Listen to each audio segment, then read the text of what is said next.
Hello and welcome into Talking CB and welcome back to the channel here guys, and welcome to the second podcast here on the channel. And basically today what we're going to be doing is going through a lot of the transfer stories in a bit more detail, because I think people want to know sort of where we are at the moment with our transfers, and we're going to be discussing the likes of Ousmane Dembélé, Iñigo Martínez, Seri and Philippe Coutinho, and just seeing where we are with those moves. How are we progressing? What are the transfer fees looking like? Do the players want to join? And how likely is it that we are going to be signing these players in this window to come in and replace Neymar with the funds that we gained from his sale? And first of all guys, many thanks indeed. There has been a few more people who've contributed and, you know, provided something on Patreon. That's really much appreciated. We're about a quarter of the way there now to getting this podcast released on other platforms. Now I said SoundCloud at first, but a few people are saying, you know, can you release it on Spotify or iTunes? I would like to do that, and hopefully, you know, we get enough support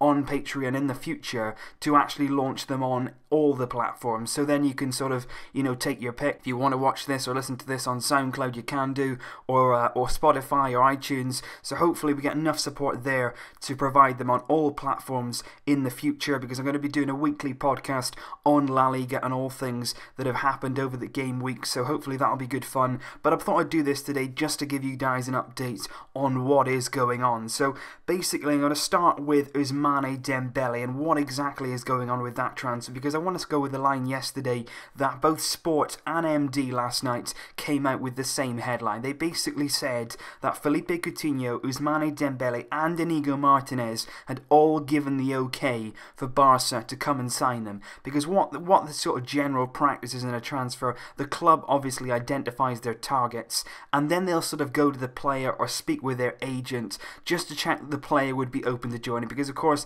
there's no point in sort of going through all the long negotiations with a club if at the end of it the player says, you know what, I don't want to come anyway. So they just check with the player to see if it's okay, maybe some personal terms, wages, bonuses are discussed, and then the player gives the okay for the move. And it does seem as though Coutinho, Dembele and Iñigo Martínez are all very much open to joining the club, provided that now we can negotiate with Liverpool, Dortmund and Real Sociedad. But let's start with Dembele and exactly what's going on with that one, because there's been a few reports across MD, Rack 1 say that we're targeting Dembele, and Dortmund I think personally would be more open to selling. I think there's actually more chance of us this summer getting Dembele than there is Coutinho. We could end up with both of them, but I think personally that Dortmund will actually look to negotiate more than Liverpool will, because Dortmund, you have to remember, he only joined the club just one season ago. He joined from Rennes in 2016 and that deal was worth about 15 million euros, which was incredible really, because even then he was emerging young talent. He's had a great season in Liga 1 and he came to Dortmund with a big reputation to being a rising star, so they got him for a really good fee. Our interest in him was also reported last summer, but we didn't quite pursue it, and now it's reported that we could end up paying around 100 million euros to sign him this summer. And that is just, it's not only Dortmund, it's just how the market's gone. The market has gone absolutely crazy. Transfer fees have rocketed. I mean, you look at last summer when Paul Pogba went to United from Juventus, that then looked like an astronomical fee, you know, 100 million euros with all the bonuses and the agent fees, and that looked like a massive deal at the time. But right now, it's not even among the biggest, is it? You know, you look at Neymar going to PSG, that has just made it go even more crazy, that sort of deal. Not only the transfer fee, but the wages that Neymar is going to be on at PSG are astronomical. But basically, Dortmund, I think, would accept an offer, 80 million, 90 million. I think about 90 to 100 million euros is what Dembele is going to cost. And you'll sit there and you'll say, is he really worth that? And the question is, you're not exactly paying for the player right now, because the thing with Dembele you've got to remember is, although he's had a fantastic breakout season last season at Dortmund, you know, he played right across all competitions with them, 49 appearances across, you know, Bundesliga, the cup competitions and in Europe as well, 10 goals, 21 assists, so he had a really good season last time out. But you're not really paying for the player right now, you're paying for the potential, because I think Dembele has an extremely high ceiling. He's just 20 years old, he's already a French international, he's very much comfortable playing on the right, but the good thing as well is we're of course looking for somebody who may be able to play on the left. Dembele, I think what isn't really mentioned enough, he is quite two-footed, you know, he's very much comfortable on the left as well as he is on the right. His best foot is his right foot, but he is comfortable on both sides. And that's really, really important, because that versatility, being able to play on the right and left, is a big, big asset to us and could help us a lot in our team selection. But last season as well, I mentioned he played in Europe. You know, he played in Dortmund, had a very, very good Champions League campaign. You remember that it sort of ended very, very sourly for them, that terrible incident with the bus and the explosion. Mark Bartra was injured in that incident. Very, very sad circumstances.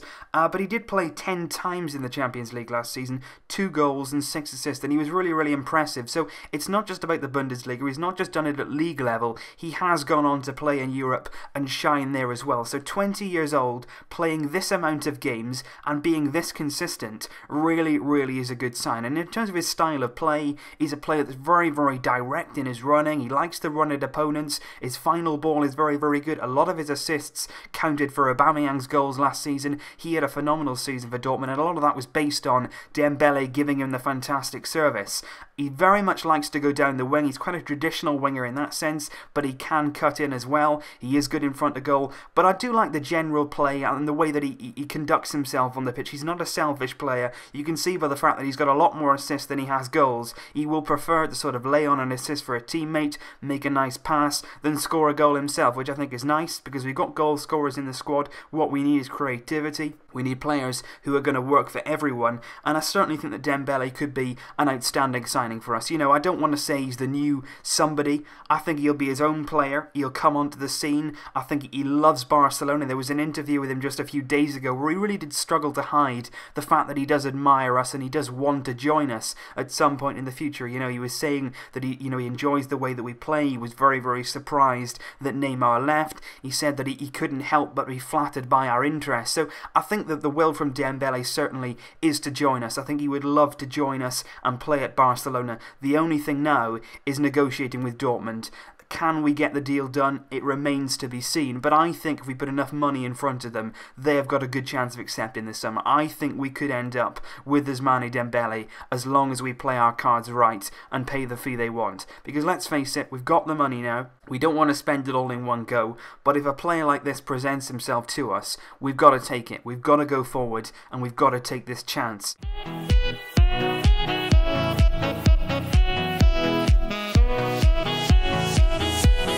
The second player that I would come on to, though, is Philippe Coutinho. We've spoken a lot about him in recent weeks and recent years, really. He's a player that's been linked with us quite a few times over the past few years, and it seemed like one of those players that was kind of destined to join at some point. Liverpool have been certainly very resolute. They don't want to sell him. He's a very, very important in their team. He's a very big part of what Jurgen Klopp is trying to do.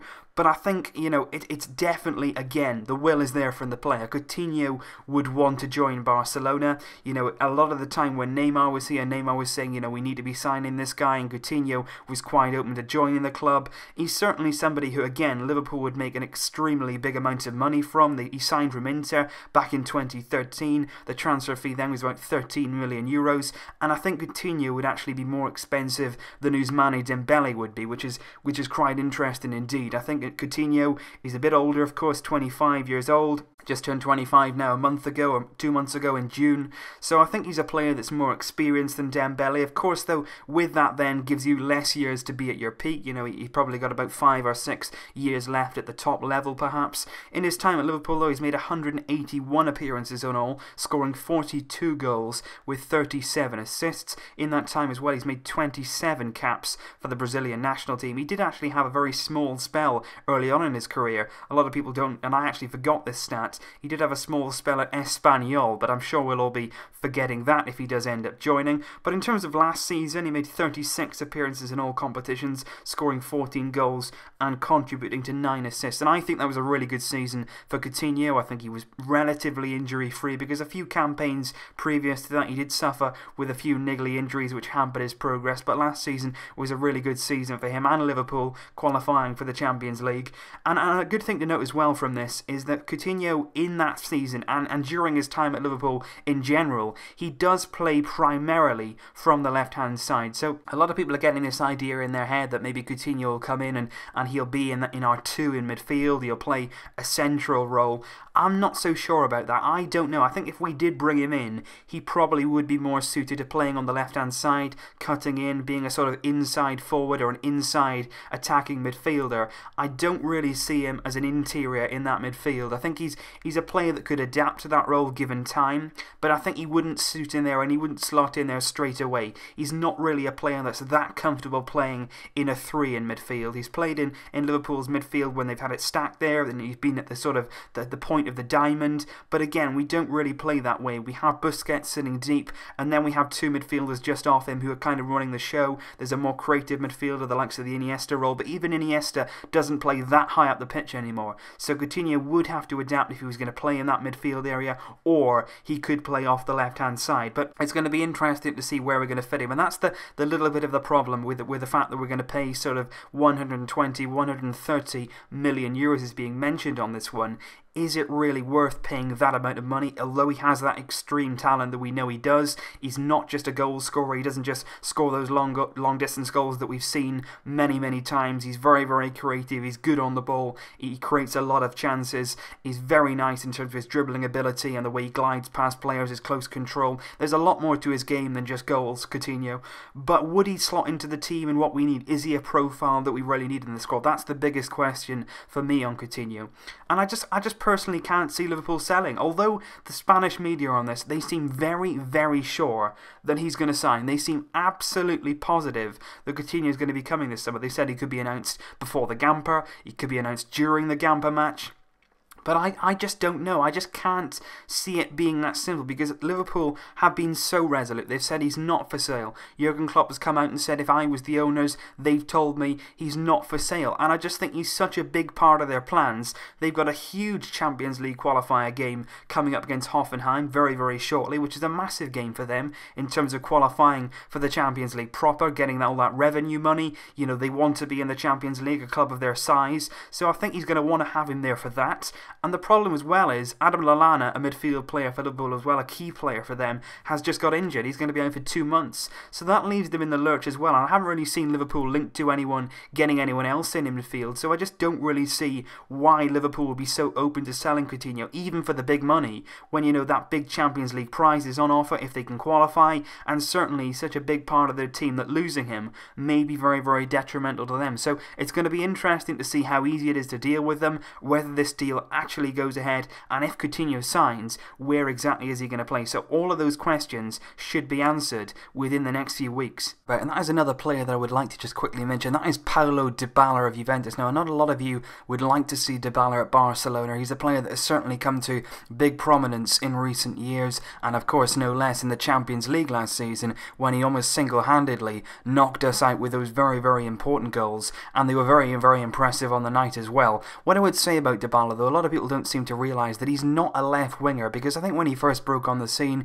he was outstanding at Palermo, a really, really fantastic player there, and he was sort of playing out wide at times. He liked to cut in, he liked to play as a sort of winger inside forward, but since he's gone to Juventus, and he did join there of course from Palermo, that was about 37 million euros that transfer went through, so they didn't get him on the cheap, Paulo Dybala, but since he's gone to Juventus, he's definitely been more of a sort of centre forward or a sort of number 10, so in that way he's going to have to adapt if he wants to come to Barcelona. Of course, right now we've got Luis Suarez occupying our number 9 role, Lionel Messi out to the right perhaps, so Dybala would have to sort of slot in somewhere over near the left. He could always cut in, you know, he could do that sort of game that he is used to, but in the last year or so he hasn't really been playing in that role. The reason I wanted to discuss him though is because now it is being reported by a few publications, certainly in Italy, Corriere dello Sport, are saying that Barcelona now may have turned their attention to Paulo Dybala. Coutinho may not end up coming. Like I said, you know, I don't see Liverpool selling him if possible, and if we don't go for Coutinho, the report from Mundo Deportivo and some Italian publications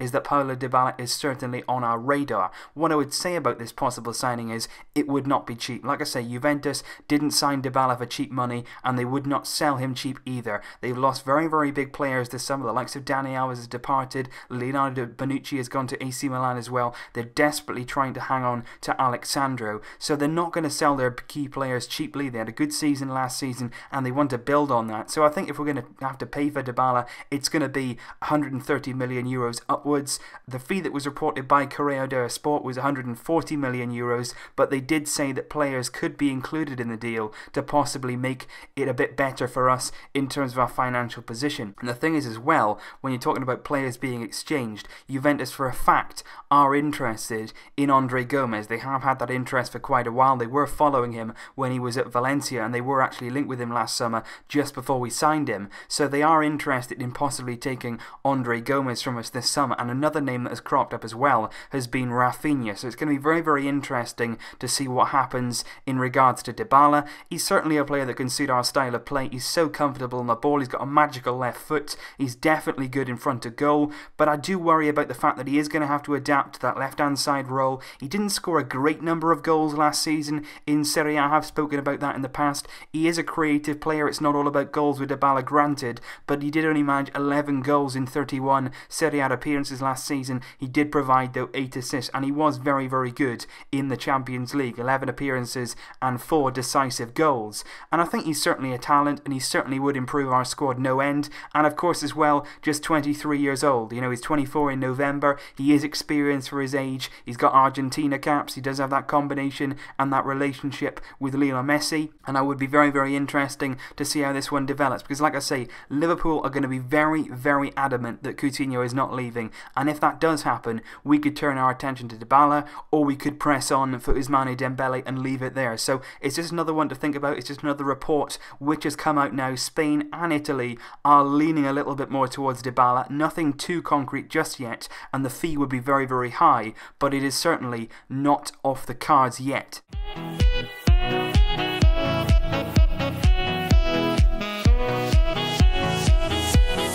And the next player that I'll come on to will be Iñigo Martínez, and there's been a lot of reports over the last few days on this one, and this is one of those transfers that kind of just came out of nowhere. And we got that a few times last summer, didn't we? The likes of Andre Gomes, Lucas Digne, Alcácer, they just sort of appeared and suddenly they gathered pace. And that has happened here with Iñigo Martínez.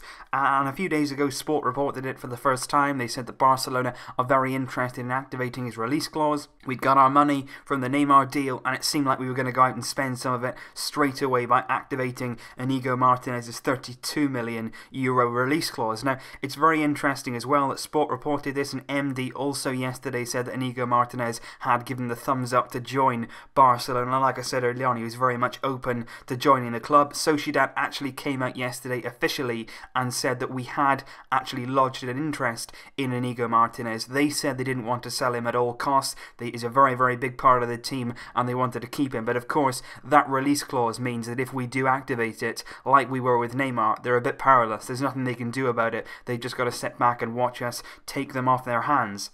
Interesting as well, because yesterday Sociedad actually travelled to London. They got a few pre-season matches as they come to the end of their preparations in England, and Iñigo Martínez did not travel. Now the reason given for that was technical reasons, so read into that what you will, but it does seem like transfers are being discussed with him. He's open to joining. We could well activate that release clause. Of course, now the good thing is if we do activate it, there's no extra tax on top of it. In Spain now, if you do activate a release clause, there used to be a lot of tax to pay on top of that, but that has been scrapped. The tax that was paid on the Neymar deal was because of the French league and the French system, the French government, so that was nothing to do with Spain. So 32 million would be the all-in fee if we do sign Iñigo Martínez, and I personally can see why it does make a bit of sense. A lot of people are saying, you know, he's 26 years old, should we be signing somebody of that age? Well, what I will say about that is he's not only, you know, he's only just turned 26 just a few months ago. And for a defender, it's a bit different. You know, as a centre-back, you can sort of carry on playing into your, you know, your early 30s. You know, you can still play at the high level. Iñigo Martínez is a player that doesn't, you know, altogether rely on pace. He is quite a quick player. He's quite agile, quick across the ground. But he's somebody who reads the game quite well. He understands the game. He's a good centre-back in the way that he plays. So I don't think age is an issue. I think 26 is a good age for him. He's very, very experienced. He's coming knowing La Liga inside out. I did a video yesterday on Iñigo Martínez. 4 Spanish caps so far. I said in the video yesterday that he did deserve more. He's one of those players that if he did play at a bigger club, he might have got more caps. The Spain team is often picked on those who are at the big teams. Whether it should be like that or not, you know, it remains to be seen, but they have had success over the past few years, so you can't really knock it. I think if he was to move to Barcelona, he would, for me, get some more caps. For Spain, he's left-footed, so the same as Samuel Umtiti. He's also the same sort of height as Samuel Umtiti, just short of 6 foot tall. He is good in the air, though. He is strong. He's quite a physical player. He does like a good tackle. That's good to see. I think he would suit us very, very well. He's very strong in terms of the way he plays out the back. He's very comfortable on the ball. I think he would suit our style of play down to a T, and I think that's the reason why we are pursuing him. And we have been linked with Iñigo Martínez quite a few times in the past as well, when he was up and coming. A lot of people saying, you know, do we really need him? Should we be prioritising a centre-back? I don't think we're necessarily prioritising this before other signings, but simply doing it because it's there to be done, and the release clause makes the transfer not too complicated. I think centre-back is what we could do with. I think there are certainly room in our squad for improvements. Thomas Vermaelen could be leaving this summer. Marlon could possibly be leaving on loan to another La Liga club, which I personally don't see as too bad an idea. You know, originally I wanted to see Marlon get some games as our 5th centre-back, but how many games he would have got in that role, who knows. I think he's a young player with talent, there's no doubt about that, but I think he does need a bit of time to sort of realise that talent. He does need some experience in La Liga, and if he could go to a decent team in La Liga for a season, that could help him enormously, and he could come back next summer revitalised, with confidence, with a bit more experience under his belt, ready to go again. I think Mascherano, possibly it could be his last season at the club. He's getting on now. He could possibly move on to a new challenge at the end of the season. I spoke yesterday about Gerard Piqué. He's now 30 years old, and you do remember that last season he did struggle a few times with that hip injury, which is a bit of a constant with him. He can't always play every single game, so it certainly wouldn't hurt to bring in another centre-back. Certainly Iñigo Martínez is very experienced. Like I say, in La Liga, he's played some European games over the course of his career there as well. He spent his entire career at Real Sociedad, coming through their youth academy. He's made 223 appearances in all competitions for Sociedad, and he is quite a threat from set pieces as well. Not only does he take them as a centre-back, he's pretty comfortable on the ball, like I say, but he also is a threat in the opposition box from corners, free kicks being swung in the air. So that's a good positive for him. I think I'd describe him as a very solid, decent signing. He's one of those players that you can bring in to improve the depth of our squad in terms of the quality of our players. It would improve our options. Valverde can rotate and bring in somebody with a bit of quality as well. That's important because we saw Real Madrid last season how successful they were in terms of their rotations. They had good options all over their squad when they needed to rotate, or there was a suspension or an injury. They were able to bring a quality player in, and that's what we need to do. We need to build a squad which doesn't only have a fantastic starting 11, it needs to have a fantastic squad right throughout. We need to have quality options for Valverde to choose from, and it is reported that Valverde actually recommended this signing. He said, I want to sign Iñigo Martínez, I want him in the team. So if he has requested that sign I would trust him. You know, I trust Valverde, I trust his judgment, and he knows what he wants, and it's important that he's picking the players. That's really, really important, that he's telling the board and Roberto Fernandez exactly what he wants, and they're going out and getting him. That's important, and the manager is calling all of the shots, and that's very, very important moving forward. Valverde could just be sitting there and saying, you know, I'll take whatever you give me. He's not being a yes man. He's not being bullied in the transfer market. He's getting who he wants, and that is a very good sign indeed, because if it was up to the board, who knows what we would be left with.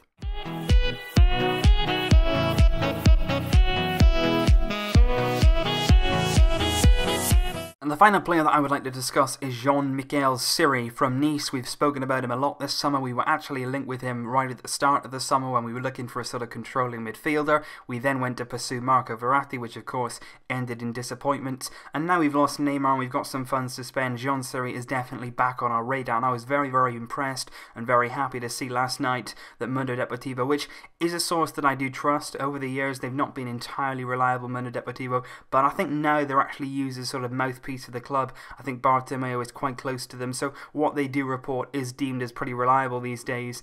And they did report last night that Jean Seri had been contacted by Barcelona. They spoke with him, they sort of looked at whether he was interested in joining, and Mundo Deportivo actually said that Jean Seri was very, very excited at the possibility of joining. He really wants to join the club, and we knew that right from the start. He is actually reportedly a Barcelona fan himself, so I personally like the idea of players coming and really wanting to join. That is what I like to see. Of course, you know, you've got to go for the quality, but if there's a player there that really wants to wear this shirt, that will wear it with pride, that will absolutely love every minute on the pitch at Barcelona, that is what you want to see. You want to see that passion, you want to see that drive, and seeing that love for our club. It was like when Luis Suarez signed. Of course, he was a fantastic player, but it was also the fact that he dreamed of coming here, that he really wanted to play at Barcelona, and that means a lot to the fans, and that'll, you know, let us be a bit more forgiving. You know, if it doesn't work out right away for Seri, we will give him time, we'll give him a chance to play, because he wants to be here, because he loves the club, and because he wants to succeed, and that's important for fans. And I think personally Seri could be a massive success here. I think he's a player that does definitely suit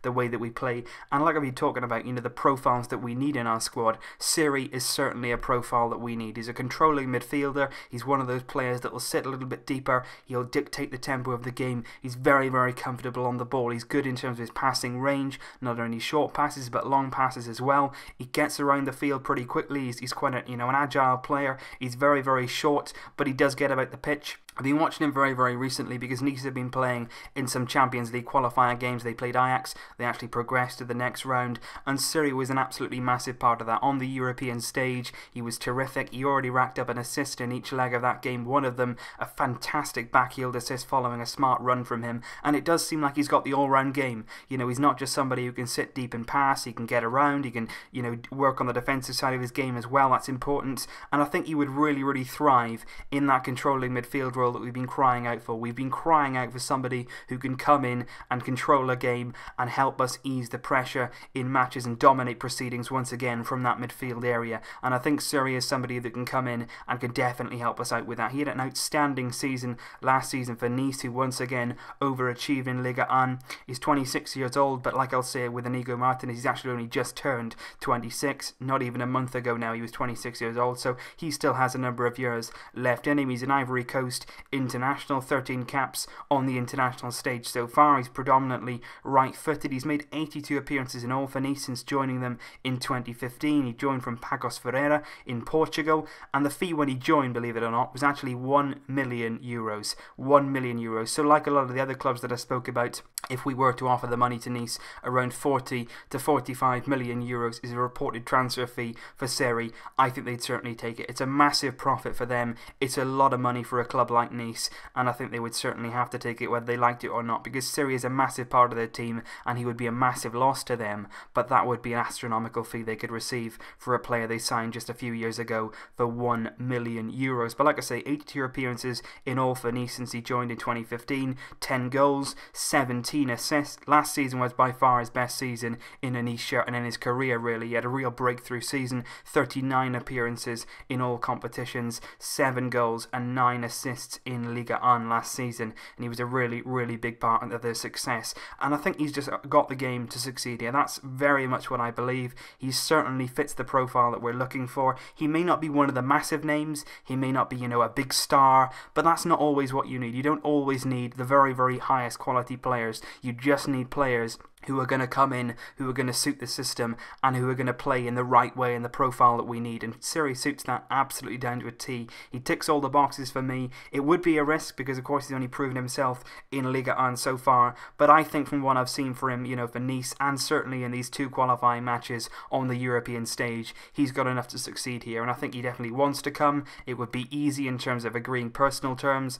He wants to be here. I think Nice, if you offered the money, would certainly go for it. I think they definitely be open to selling him for the right price, and I think for that reason it's definitely a transfer that we should be pursuing, and I think he would definitely have a big impact on our squad. So those are the 4 names that I've been certainly looking at very, very closely recently. Those are the 4 names that definitely the sport papers in Spain believe that we are pursuing right now, and these are the 4 guys that are most likely to join with the Neymar money. Now if we signed all 4 of them, we would definitely exceed the 222 million that we received from the Neymar deal, but you've got to remember as well, we did still have a little bit of a budget left this summer, you know, without the Neymar sale. So it's not all about the Neymar money. We have got other money as well. And there was actually a comment recently from one of the Barcelona officials that said that we weren't actually going to spend all of the Neymar fee on transfers. They said that they have other projects which they will be pursuing as well with the money. And I think from that you could possibly look at S5 Barça. Of course, that's the big project that's going to be going on, renovating the Camp Nou and all the surrounding area, the mini stadi, etc., etc. And that's going to be a very, very expensive operation. position. So certainly some of that money could go to that. You know, you also look at Lamar, we could be investing in our younger players, you know, improving our academy, improving the facilities for that, which I would certainly approve and agree with. So there's other things as well which need to be spent money on, but we do have other money as well that we could use when it comes to transfers. So whether or not we'll sign all 4 of these players is yet to really be understood. I think, like I said, I think Dembele for me is more likely than Coutinho at the moment. I think Dortmund will negotiate with the right offer. I think Dembele is definitely open to joining. Coutinho is a possibility if Liverpool want to sell him, which I honestly cannot see. But if they do end up selling him due to the player's wish perhaps, that one could go through. Where Coutinho's going to play though, we're not really sure just yet. And Iñigo Martínez for me looks like one that could definitely go through. It's pretty straightforward with the release clause, 32 million euros it would be to sign him, and he would certainly improve the depth of our squad and give Valverde another option, maybe if you want to play 3 at the back or if you just wanted to rotate at centre back. And John Seri is a possibility. He's probably the one at the moment which has been least reported. Only MD came out with the story yesterday about it, and there haven't really been any other links from any other papers, so hopefully that one will gather a bit more fire in the near future. One other rumour which I want to discuss is last night L'Équipe came out with a headline that Barcelona were closely pursuing Thomas Lamar from Monaco. Now, if you haven't seen him, he's certainly a player that once again last season in Ligue 1, there's a lot of talent in that league at the moment, particularly coming out of the likes of Monaco and Nice. He actually had a very, very good season. He's predominantly a left winger. He's very, very quick. Again, he's quite agile. He's quite short, but he's got a good style of play. He's very, very comfortable on the ball. He's good at going past players and did score and assist a number of goals last season. They reported that we did have an interest in him. We did want to sign him. I'm not so sure about that. I think that could be Monaco possibly putting out some fake interest from us, because Arsenal have been linked with Lamar all the window long, and I think they've been the only ones really linked with him. Tottenham were reportedly linked with them, and then they came out and said that's not true. So I think Monaco are looking for another club to sort of pit Lamar up against. They want a bidding war. They want to drive the price up of their player if they're going to sell him. So I think that could have been a bit of a fabricated rumour. No other sources are saying that we are interested in Lamar, so there's nothing on that one yet. But of course, in this market, anything can happen. Anything can happen. None of us expected Neymar to go. He ended up going. So I wouldn't rule anything out. I wouldn't rule out any signings, and I wouldn't rule out any sales, to be honest. So let's just see what happens. Let's see who comes. Of course, we'll support whoever comes. But I think the players that I've mentioned today all have quality. All would fit in our squad, and all of them would certainly improve us as a team and our squad depth, and that's important. So let me know your thoughts down below on these players, guys. So I'm interested to hear your thoughts as always. What I'm going to do now is go on and talk about yesterday. There was a practice match between Gimnàstic de Tarragona and Barcelona. Now this is a sort of practice match. This wasn't really even a friendly, because it was only broadcasted on Barça TV. It wasn't really broadcasted anywhere else, and this was just to give players a little bit more game time, get them up to match speed. Some of the big names didn't even travel to this game. You know, the likes of Paco Alcácer played, Sergio Roberto, Sergi Sampa played again. A little bit more game time for Nelson Semedo.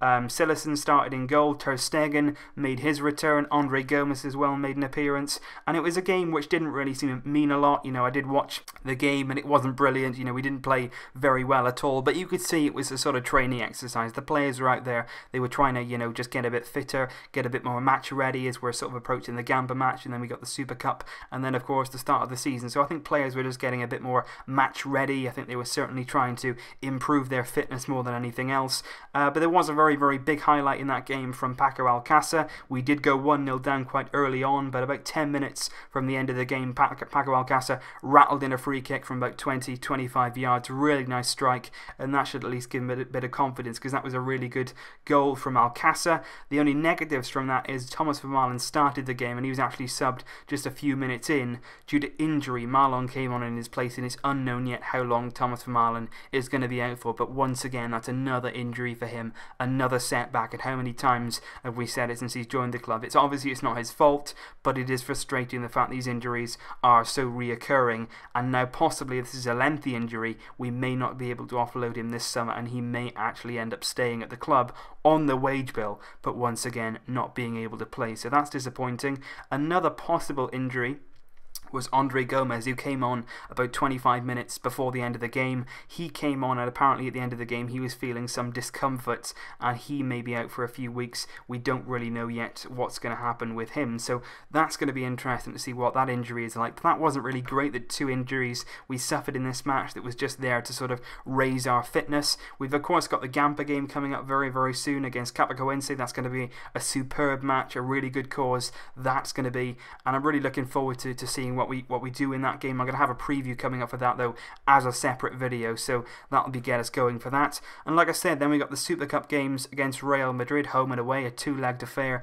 for the Spanish Super Cup. We play at the Camp Nou first, and then the Bernabeu in the second leg, and then we got the season starting, which is going to be really exciting for us all. So there's a lot certainly to look forward to. I think what we got to do now is get our signings in as quickly as we possibly can. We've got to give them the maximum amount of time we can to adapt. Unfortunately, the fact that the Neymar deal went on for so long has given us quite a short window in which to purchase our players, which will probably lead to us paying more than we actually need to for our players, just because of our desire to get them in as quickly as possible. But hopefully we do wrap up some deals shortly. I'm certainly expecting somebody to be announced officially before the Gampa match, and there are reports that possibly there could be a big name signing announced at half time in the Gampa match at the Camp Nou against Chapecoense. So we're going to have to wait and see if that's true, but hopefully something happens soon. Like I say, guys, I'm always interested in hearing your thoughts. Let me know down below what you thought of the podcast again in general. I was really, really pleased with the feedback last time. I'm glad you all enjoyed it. I'm glad you like the longer format. Like I say, I really do hope in the future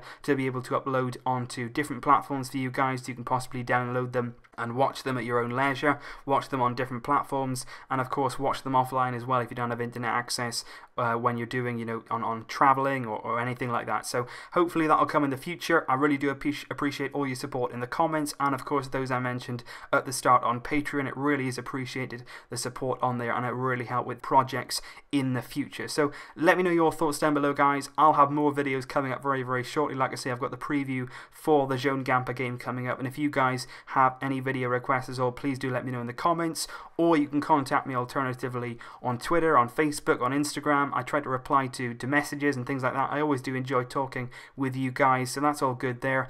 I will see you very, very soon, but until then, as always, Vesca el Barça.